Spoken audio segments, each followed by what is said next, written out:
ઓમ વસુદેવસુતમ દેવમ કંસચાણૂરમર્દનમ દેવકી પરમાનંદમ કૃષ્ણમ વંદે જગદ્ગુરુમ. શ્રીમદ ભગવદ્ ગીતા પર આપણે આ પહેલાં 8 ચર્ચાઓ કરી છે. છેલ્લી ચર્ચા આપણે 19મી જાન્યુઆરીના રોજ કરી હતી અને આ ચર્ચાઓમાં આપણે શ્રીમદ ભગવદ્ ગીતાની પાર્શ્વભૂમિકા અને તેની સાથે સાથે મહાભારતની પણ પાર્શ્વભૂમિકા એને જોવાનો પ્રયત્ન કર્યો હતો. અને જે ધ્યાન સંબંધી શ્લોકો અને મહાત્મ્ય સંબંધી શ્લોકોની આવૃત્તિ આપણે દર પ્રવચનના પ્રારંભ કરીએ છીએ એના અર્થને પણ જાણવાનો પ્રયત્ન કર્યો હતો. કારણ કે એ અર્થ આપણે જેટલો જાણીશું એટલા પ્રમાણમાં આપણને ભગવદ્ ગીતાનું મહાત્મ્ય સમજાશે અને જેટલા પ્રમાણમાં ભગવદ્ ગીતા પ્રત્યે અને ભગવાન શ્રી કૃષ્ણ પ્રત્યે આપણા મનમાં શ્રદ્ધાનો ઉદય થશે એટલા પ્રમાણમાં આપણે શ્રીમદ ભગવદ્ ગીતાના સંદેશને વધારે સારી રીતે સમજી શકીશું, હૃદયગમ કરી શકીશું અને એનું પાલન કરીને આપણું માનવ જીવન ધન્ય કરી શકીશું. એટલે આપણે એનો વિસ્તારથી અર્થ જોયો એમ અને સાથે સાથે ભગવદ્ ગીતાના મહાત્મ્ય સંબંધમાં પણ વિશેષ ચર્ચા કરી કે દેશ વિદેશના વિદ્વાનો, પૂર્વના અને પશ્ચિમના વિદ્વાનો અને ભૂતકાળના અને વર્તમાનના વિદ્વાનો, વિવિધ ક્ષેત્રોમાંથી કેટલા ક્ષેત્રોમાંથી આવેલા બધા વિદ્વાનો કેટલી રીતે શ્રીમદ ભગવદ્ ગીતાના મહાત્મ્યની વાતો કરે છે. અને આજે પણ શ્રીમદ ભગવદ્ ગીતા પર કેટલા બધા પુસ્તકો વિભિન્ન વિષયોની સાથે લઈને પ્રકાશિત થઈ રહ્યા છે, જે ભગવદ્ ગીતાના સંદેશની જે મહત્તા છે એને પુરવાર કરે છે. આ બધી વાતો આપણે કરી હતી અને પ્રથમ અધ્યાયની ચર્ચા આપણે પ્રારંભ કરી હતી. અને પ્રથમ અધ્યાયમાં ધૃતરાષ્ટ્ર ઉવાચની વાત કરી કે ધૃતરાષ્ટ્રના કથનથી આ ભગવદ્ ગીતાનો પ્રારંભ થાય છે.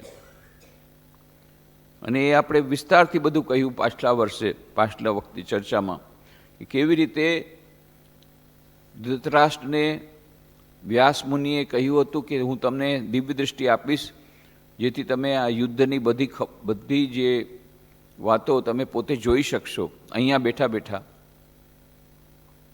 ત્યારે ધૃતરાષ્ટ્રે કહ્યું, ના, એ હું જોવા નથી માગતો. આખું જીવન મેં આવી રીતે વિતાવ્યું છે કંઈ પણ દૃષ્ટિ વગર, અને હવે આ સંહાર થઈ રહ્યો છે હું જોવા નથી માગતો, પણ તમે સંજયને દિવ્ય દૃષ્ટિ આપો. એટલે સંજયને દિવ્ય દૃષ્ટિ આપવામાં આવી હતી. અને સંજય મહાભારતનું યુદ્ધ શરૂ થયું ત્યાંથી લઈને 10 દિવસ સુધી દરરોજ રનિંગ કોમેન્ટ્રી, આંખો દેખા હાલ જેમ દૂરદર્શનમાં આવે છે એવી રીતે સંભળાવતો હતો. અને પછી 10મે દિવસે જ્યારે ભીષ્મ પિતામહ એ જ્યારે પડી જાય છે અને બાણશૈયા પર સૂઈ જાય છે અને એમનું જાણે કે અવસાન થાય છે.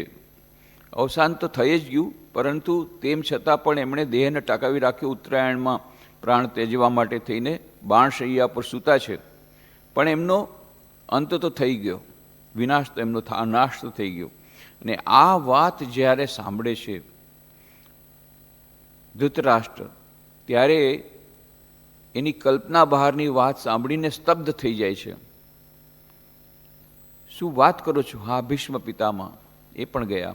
અને એ તો સેનાપતિ પોતે, કૌરવોના સેનાપતિ પોતે જ્યારે ધરાશયી થઈ ગયા છે, પહેલી વાર એમને લાગે છે કે કદાચ હવે કૌરવો મારા પુત્રો, કૌરવોને તો મારા પુત્રો જ કહીને કહે છે, મારા પુત્રોનું કદાચ હવે હાર થઈ જશે, એની હાર થઈ જશે ને મારા પુત્રોનો વિનાશ થશે એવો ડર પેસી જાય છે. અને પછી સંજયને પૂછે છે, ધર્મક્ષેત્રે કુરુક્ષેત્રે સમવેતા યુત્સવ મામકા પાંડવાશ્ચૈવ કિમ કુર્વત સંજય.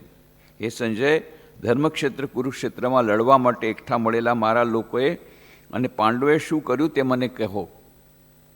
અરે ભાઈ, 10 દિવસથી કીધું, પણ ત્યારે એને તો આટલું બધું સિરિયસલી લીધું જ નહીં, સાંભળતા હતા. પણ હવે એકદમ ઉત્કંઠા જાગી, શું થઈ ગયું, કેમ રીતે થઈ ગયું. અને શું કહે છે, ધર્મક્ષેત્ર કુરુક્ષેત્રમાં લડવા માટે એકઠા મળેલા મારા લોકો, કૌરવ નથી કહેતા, મારા, અને પાંડવો, એટલે પાંડવો પરાયા, પહેલેથી જ આ કુંઠાથી ભોગવી રહ્યા છે ધૃતરાષ્ટ્ર, કે કૌરવોને પોતાના માને છે, પાંડવોને પારકા માને છે. અને એ તો મોટા ભાઈ હતા, પાંડુના મોટા ભાઈ, એમના માટે તો આખો પરિવાર પોતાનો હોવો જોઈએ.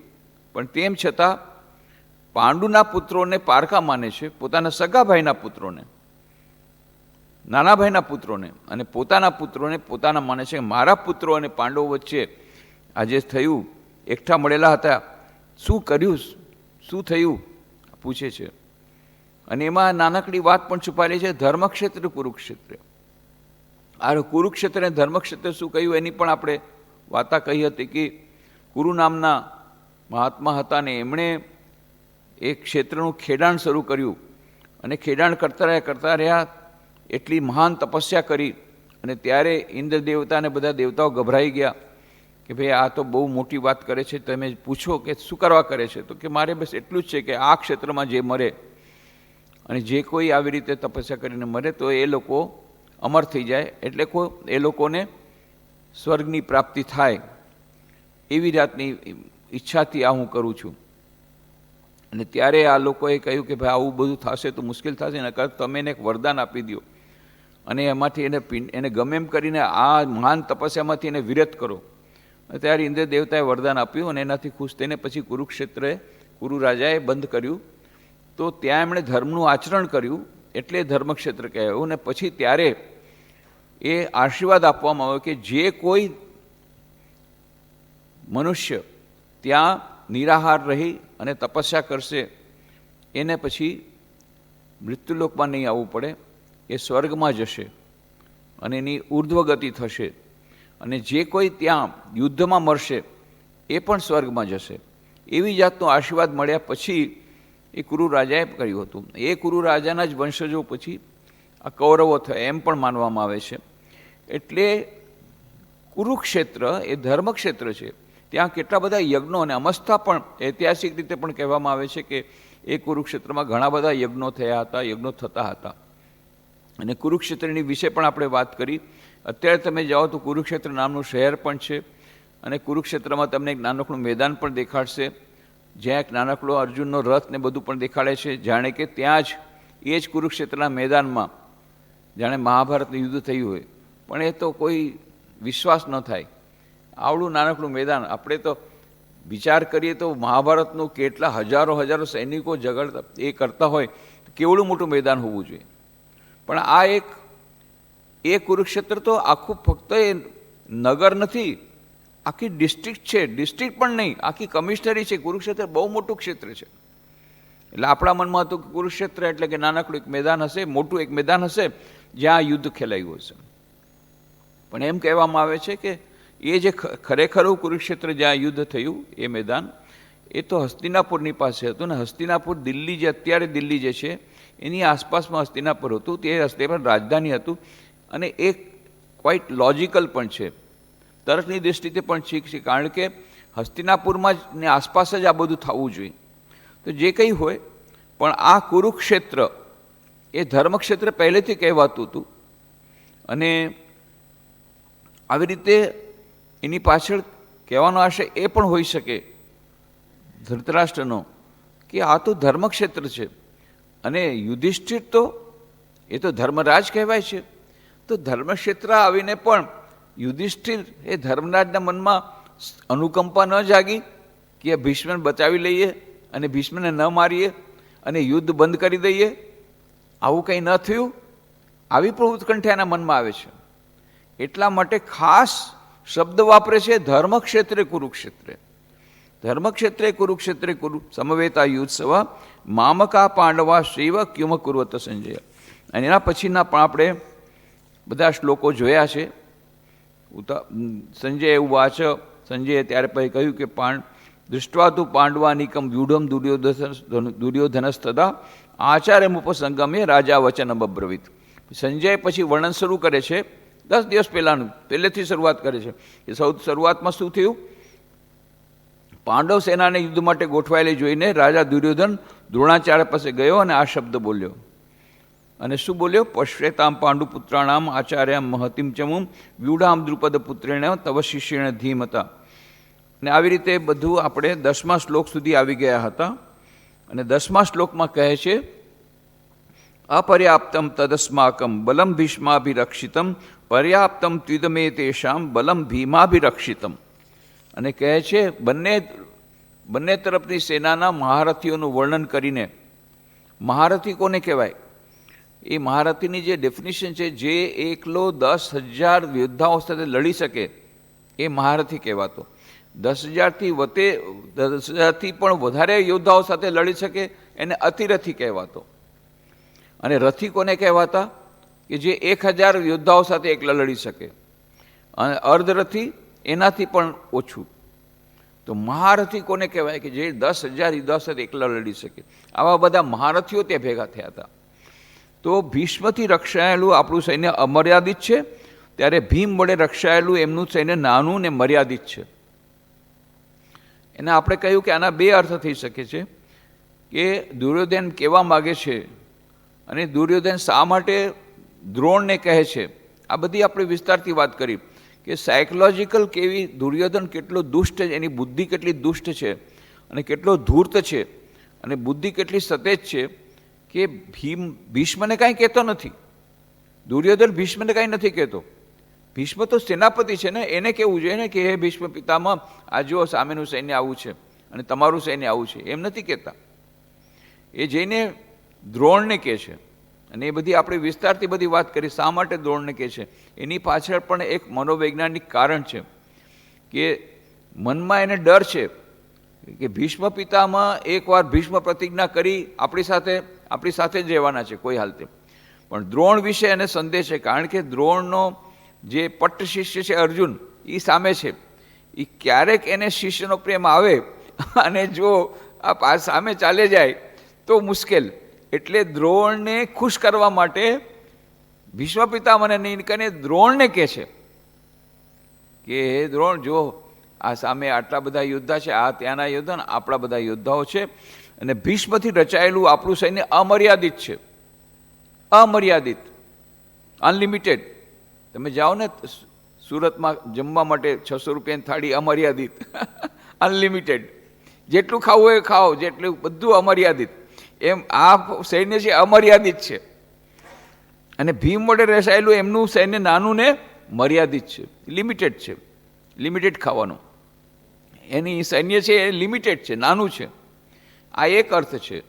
પણ બીજો અર્થ એનો થાય કે આપણે જ્યારે કહીએ છીએ પર્યાપ્ત, ભાઈ આ જમવાનું તમારે પર્યાપ્ત છે કે ના, અમારા માટે પર્યાપ્ત છે, બસ મારું પેટ ભરાઈ ગયું, ઇનફ.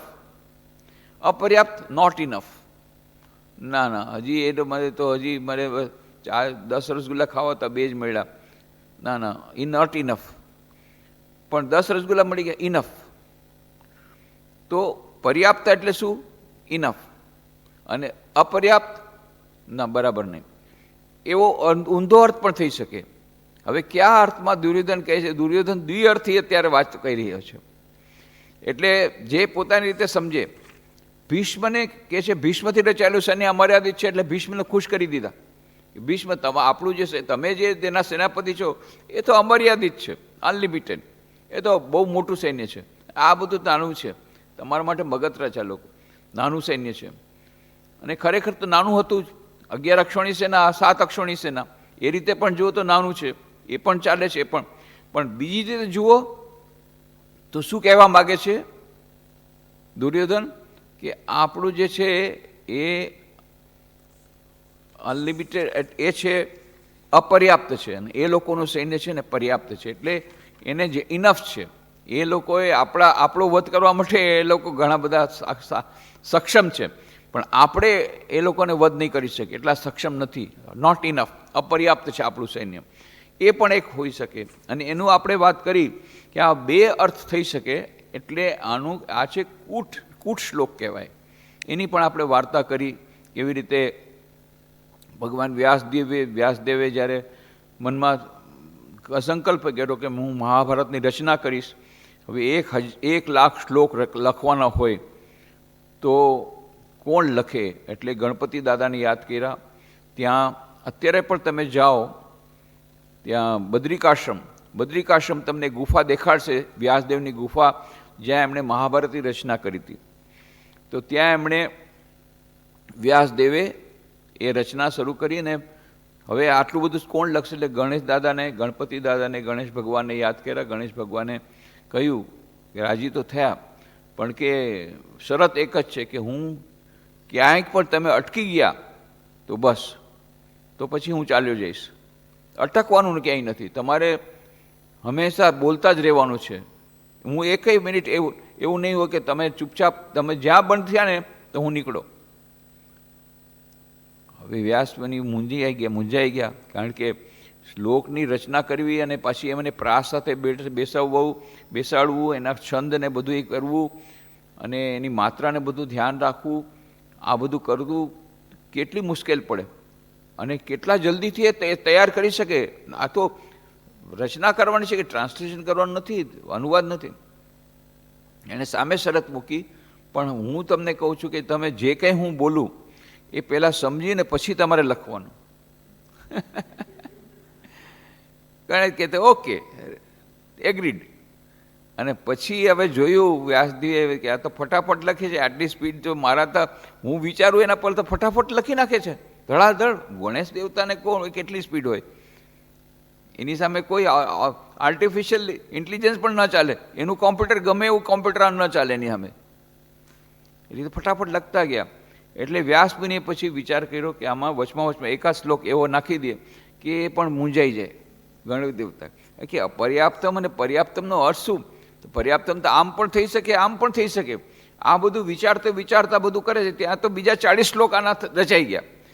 વળી પાછા વ્યાસદેવ પાછો એક કૂટ શ્લોક નાખી દે.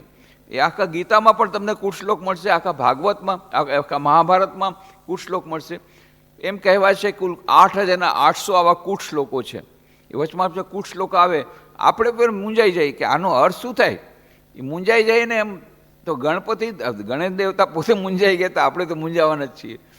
તો આ મૂંઝાવા માટે જ એ શ્લોક નાખ્યા છે એણે. એવી રીતે રાખ્યું છે દ્વિઅર્થી, કે મૂંઝાતા જાય ત્યાં સુધીમાં બીજા 40 શ્લોક થઈ જાય. તો જે કંઈ હોય, તો આપણે એ બધી 10 શ્લોકોની જે છે બધી વિશિષ્ટ આપણે ઘણી બધી વાતો કરી લીધી છે, એટલે એનું આપણે પુનરાવૃત્તિ નહીં કરીએ. તો અપર્યાપ્તમ તદસ્માકમ બલમ ભીષ્માભિરક્ષિતમ પર્યાપ્તમ તિદમે તેષામ બલમ ભીમાભિરક્ષિતમ. આપણે એક કુટ શ્લોક છે.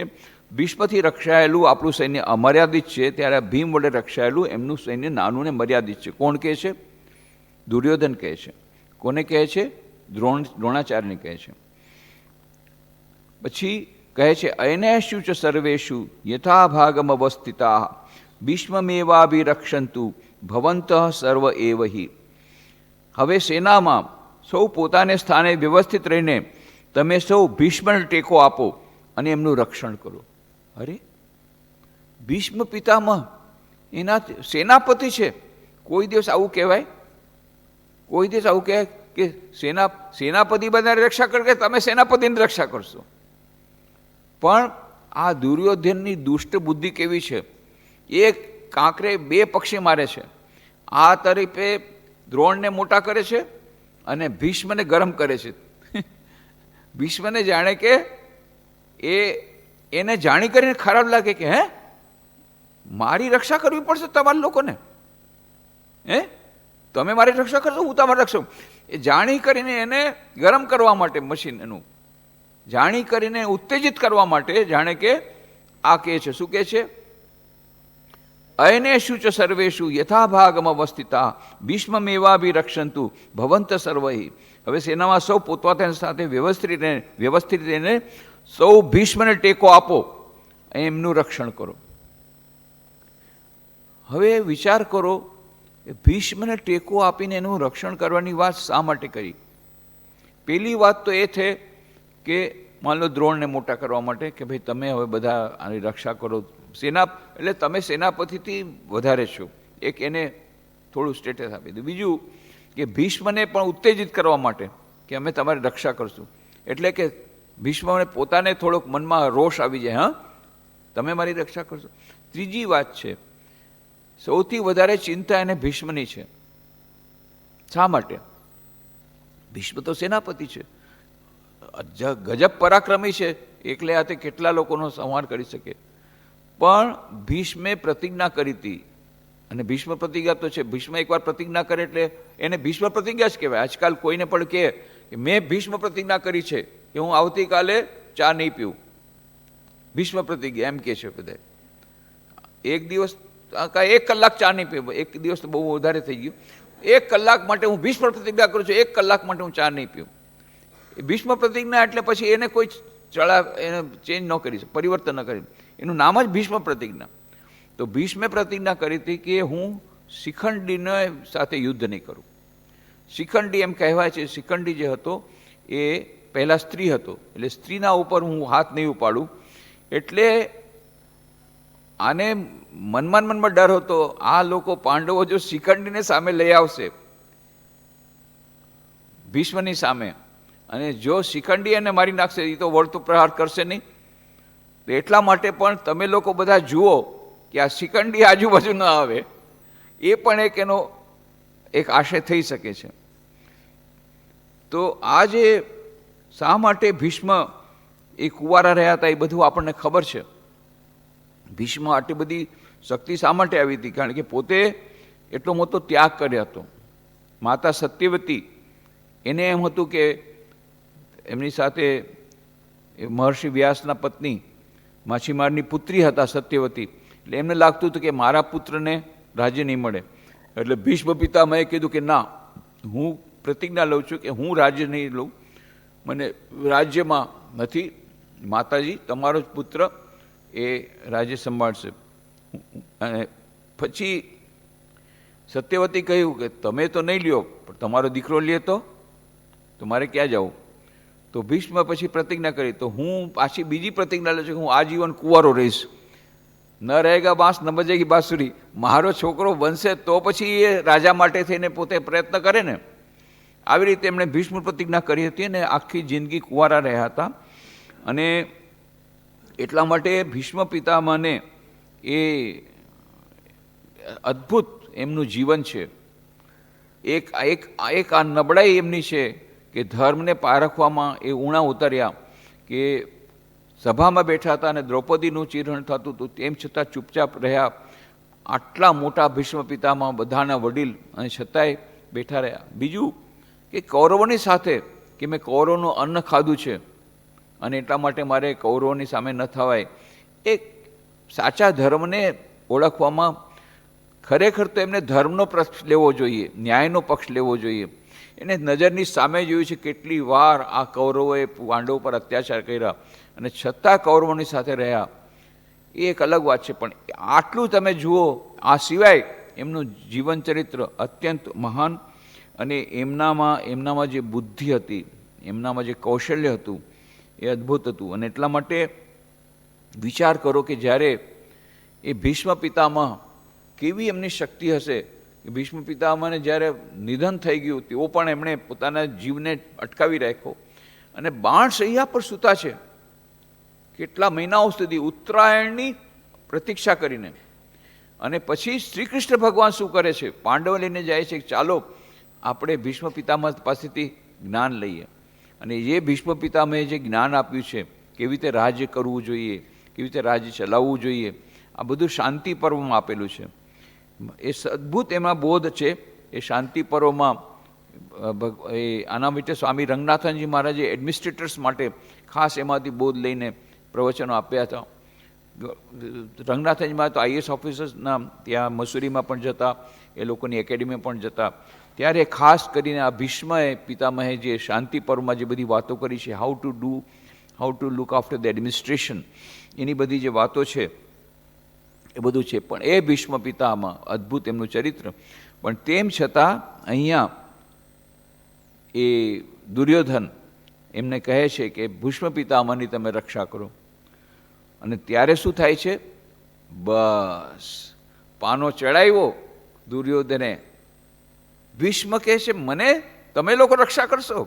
તરત જ તસ્ય સંજયન હર્ષમ કુરુવૃદ્ધ પિતામહ સિંહનાદમ વિનોદ્યોચય શંખબ દદ્મો પ્રતાપવાન. પછી કુરુક્ષેત્રમાં વૃદ્ધ એવા ભીષ્મ પિતામહે દુર્યોધનને રાજી કરવા સિંહનાદ કર્યો અને પછી પોતાનો શંખ ફૂંક્યો. ખરેખર તો જમીન માટે પાંડવોએ પહેલાં શંખ ફૂંકવો જોઈએ, કારણ કે યુદ્ધ તો એમને અન્યાય થયો હતો, એટલે એમણે પહેલાં યુદ્ધ કરવું જોઈએ કે ભાઈ અમને જમીન પાછી આપો, અમને રાજ્ય પાછું આપો. આ લોકો તો રાજ્યમાં હતા જ. રાજ્ય પાછું આપવા માટે પાંડવોએ પહેલ કરી હતી ને પછી છેવટે 5 ગામ સુધી આવ્યા હતા, પણ ન માન્યા. એટલા માટે આ ચડાઈ આ યુદ્ધ થયું હતું. એટલે પહેલાં તો પાંડવોએ શંખ ફૂંકવો જોઈએ, પણ એવો પાનો ચડાવ્યો દુર્યોધને કે ભીષ્મ પિતામહે પોતે જ યુદ્ધ શરૂઆત કરવાની ઘોષણા કરી દીધી અને એને દુર્યોધને રાજી કરવા માટે સિંહનાદ કર્યો અને પછી પોતાનો શંખ ફૂંક્યો. તત શંખાશ્ચ ભૈર્યશ્ચ પણવાનક ગોમુખા સહસૈવાભ્ય હન્યંત્ય સ શબ્દ તુમુલો ભવત. ભીષ્મે જ્યારે શંખ વગાડ્યો તેવા જ બીજા બધા પછી બધાએ પોતપોતાનો શંખ વગાડવા લાગ્યા.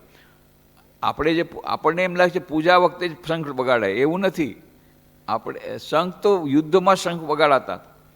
આપણે અહીંયા ભગવાનને જગાડવા માટે અને ભગવાનને યાદ કરવા માટે અને કોઈ બી પૂજા શરૂ કરાય તો આપણે શંખ વગાડીએ છીએ. કોઈ પણ શુભ કાર્ય હોય તો શંખ વગાડીએ છીએ. પણ યુદ્ધમાં પણ યુદ્ધના પ્રારંભમાં બધા શંખ વગાડતા. ઇટ ઇઝ એ ડિક્લેરેશન કે બસ હવે યુદ્ધ થાય છે. It is signal. અને આર્મીમાં પણ એમ જ થાય છે, બ્યુગલ વાગે છે તરત જ પછી અટેક શરૂ થાય છે. તથા શંખાશ્ચ ફૈર્યશ્ચ પણવાનક ગોમુખા સહસૈવાભ્ય હન્યંત સ શબ્દસ્તુમુલો ભવત. ભીષ્મે શંખ વગાડ્યો તેવા જ બીજા બધા તેમ જ કરવા લાગ્યા. પછી શંખો, નગારા, ઢોલ, રણશિંગા વાગવા લાગ્યા અને પ્રચંડ શોર મચી ગયો. ખૂબ મોટો શોર મચી ગયો, અવાજ ખૂબ જોરદાર થયો.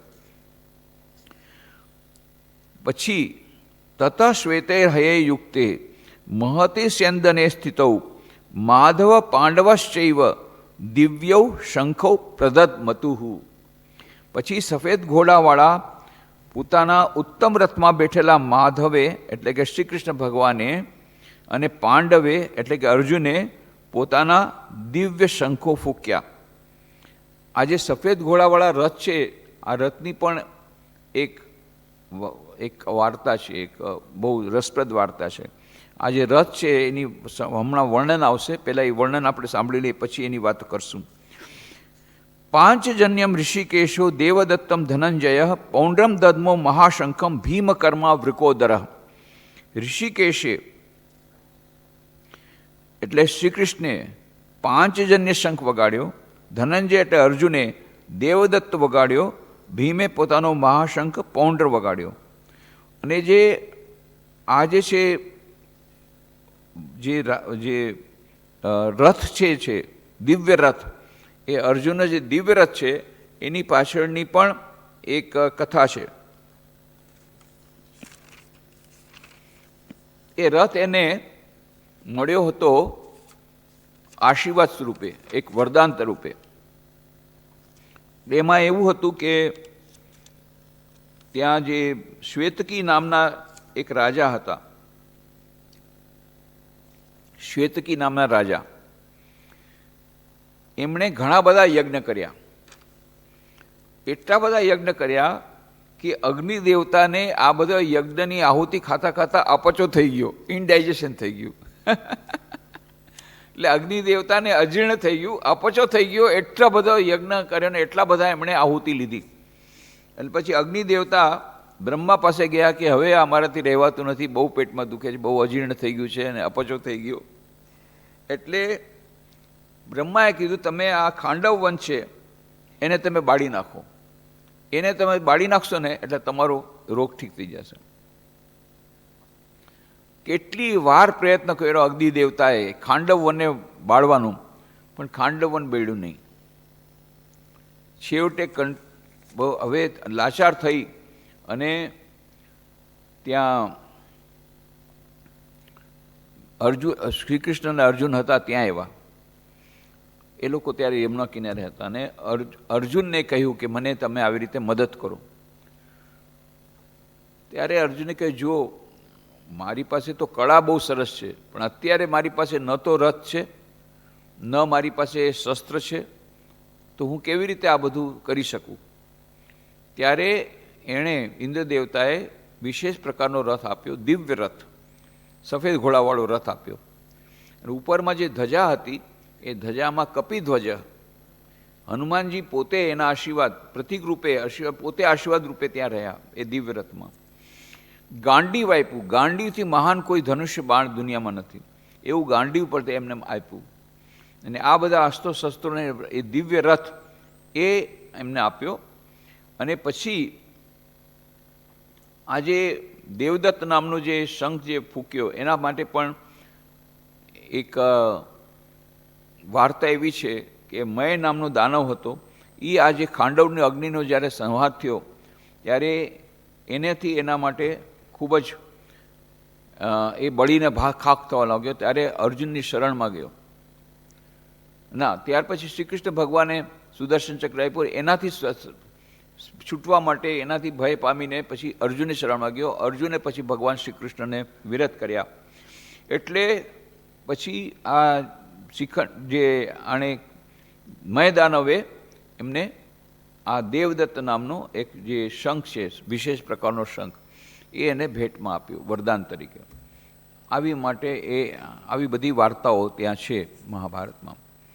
તો તતૈ શ્વેતૈર હયે યુક્તે મહતિ સ્યંદને સ્થિતૌ માધવ પાંડવશ્ચૈવ દિવ્યો શંખૌ પ્રદદમતુ. પછી સફેદ ઘોડાવાળા પોતાના ઉત્તમ રથમાં બેઠેલા માધવે એટલે શ્રી કૃષ્ણ ભગવાને અને પાંડવે અર્જુને પોતાના દિવ્ય શંખો ફૂક્યા. પાંચજન્યમ ઋષિકેશો દેવદત્તમ ધનંજય પૌંડ્રમ દદ્મો મહાશંખમ ભીમકર્મ વૃકોદર.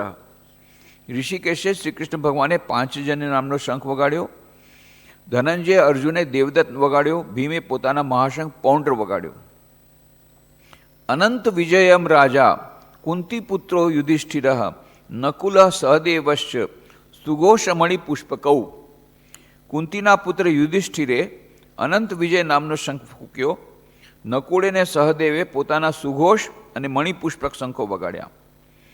કાશ્યશ્ચ પરમેશ્વાસ શિખંડી ચ મહારથ ધૃષ્ટદ્યુમ્નો વિરાટશ્ચ સાત્યકિશ્ચા પરાજિત. કુષણ બાળાવળી કાશીરાજ, મહારથી શિખંડી, ધૃષ્ટદ્યુમ્ન અને વિરાટ અને અજય સાત્યકી. અને એટલું જ નહીં, દ્રુપદો દ્રૌપદેયાશ્ચ સર્વશ પૃથિવીપતે સૌભદ્રશ્ચ મહાબાહુ શંખા દદ્મુ પૃથક પૃથક. એ પૃથ્વીપતિ ધૃતરાષ્ટ્ર, દ્રુપદ અને દ્રૌપદી પુત્રે અને મહાબાહુ સુભદ્ર પુત્રે પોતપોતાના શંખ ફૂક્યા. સઘોષો ધાતરાષ્ટ્રાણામ હૃદયાની વિદારયત નભશ્ચ પૃથ્વી ચૈવ તુમુલો અભ્યનુનાદયન. એ ભયંકર ઘોષ જે થયો, આકાશ અને પૃથ્વીને આખા છવાઈ ગયા, આખા પૃથ્વી અને આકાશ બધા છવાઈ ગયા એ ઘોષથી. અને ધૃતરાષ્ટ્ર પક્ષના લોકોના હૈયા ચીરી નાખ્યા. આજે એટલો મોટો આ લોકોએ અવાજ કર્યો. ઘણીવાર જે યુદ્ધ થાય છે એમાં આવી જાતની ટેક્ટિક્સ હોય છે, એ જ પુરવાર બહુ જ સફળતા માટે પુરવાર થાય, સફળતા માટે બહુ પુરવાર થઈ જાય છે, એ સફળ નીવડે છે આ બધી જાતની ટેક્ટિક્સ. તો આ જે છે એટલો મોટો અવાજ કર્યો કે એ લોકોનો સાયકોલોજીકલી એ લોકોને મનોવૈજ્ઞાનિક રૂપે એના ઉપર દબાણ થઈ જાય. એ ભયંકર જો ઘોષ થયો, ભયંકર શબ્દો તુમુલ ઘોષ થયો, આકાશ અને પૃથ્વીને છાઈ દીધા અને ધૃતરાષ્ટ્ર પક્ષના લોકોના હૈયા ચીરી નાખ્યા. એટલો જબરદસ્ત એ શબ્દ એ અવાજ થયો હતો. અથ વ્યવસ્થિતાન દૃષ્ટવા ધાર્તરાષ્ટ્રાન કપિધ્વજ. જો કપિધ્વજ આવી ગયું. અથ વ્યવસ્થિતાન દૃષ્ટવા ધાર્તરાષ્ટ્રાન કપિધ્વજ પ્રવૃત્તે શસ્ત્ર સંપાતે ધનુર્દ્યમ પાંડવ ઋષિકેશમ તદા વાક્યમ ઇદમાહ મહીપતે. પછી હે પૃથ્વીપતિ, ધૃતરાષ્ટ્ર પક્ષને વ્યવસ્થિત ઉભેલો જોઈને, ધૃતરાષ્ટ્રના પક્ષના લોકોને વ્યવસ્થિત ઉભેલો જોઈને તથા બાણો છૂટવાની તૈયારી જોઈને હનુમાનની ધજાવાળા પાંડવ અર્જુને પોતાનું ધનુષ ઊંચું કરીને, વિચાર કરો અર્જુનમાં કેવો પાવર છે, સેના એ તો આખા પાંડવોની સેનામાં સૌથી વધારે શ્રેષ્ઠ બાણાવળી, આખા વિશ્વમાં સૌથી વધારે શ્રેષ્ઠ બાણાવળી એ અર્જુન, એનાથી ઉપર તો કોઈ છે નહીં. એટલે થોડો અહંકાર હોવો તો સ્વાભાવિક છે. તો હે પૃથ્વીપતિ, ધૃતરાષ્ટ્ર પક્ષને વ્યવસ્થિત ઉભેલો જોઈને તથા બાણો છૂટવાની તૈયારી જોઈને હનુમાનની ધજાવાળા પાંડવ અર્જુને પોતાનું ધનુષ ઊંચું કરીને શ્રી કૃષ્ણને કહ્યું. યુદ્ધમાં શ્રી કૃષ્ણ માત્ર સારથી હતા, યોદ્ધન હતા, એ તો આપણે જાણીએ છીએ. પહેલે જ વાત કરી છે કે અર્જુન અને દુર્યોધન બંને એક સાથે આવ્યા, આશીર્વાદ કે તમે અમારી સાથે લડો.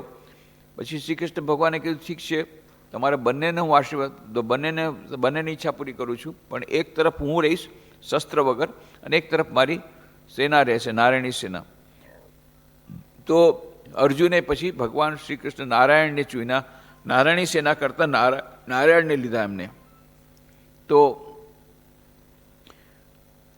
હે પૃથ્વીપતિ, ધૃતરાષ્ટ્રને પક્ષને વ્યવસ્થિત ઉભેલો જોઈને તથા બાણો છૂટવાની તૈયારી જોઈને હનુમાનની ધજાવાળા પાંડવ અર્જુને પોતાનું ધનુષ ઊંચું કરીને શ્રી કૃષ્ણે કહ્યું. યુદ્ધમાં એમ કહ્યું, શું કહ્યું છે એ પછી હવે આપે છે. તો ઋષિકેશમ તદા વાક્યમ ઈદમાહમહીપતે. શું કહ્યું?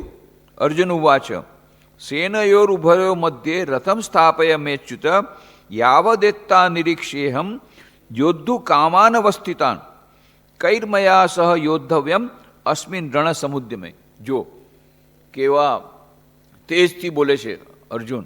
શું કહે છે?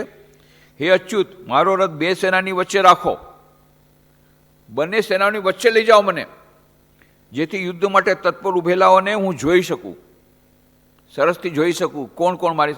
પછી કહે છે આ યુદ્ધની પૂર્વ સંધ્યાએ મને જોઈ લેવા દો કે મારે કોની સામે લડવાનું છે. કેવા વટથી બોલે છે, કેટલો બધો આત્મવિશ્વાસ છે. કહે છે આ યુદ્ધની પૂર્વ સંધ્યાએ મને જોઈ લેવા દો કે મારી કોની સામે લડવાનું છે. યુદ્ધ બંને તૈયાર એકદમ છે, તૈયાર એક સાથે લડવા માટે તૈયાર. શંખ ફૂંકાઈ ગયા, વિચાર કરો, શંખ ફૂંકાઈ ગયા છે.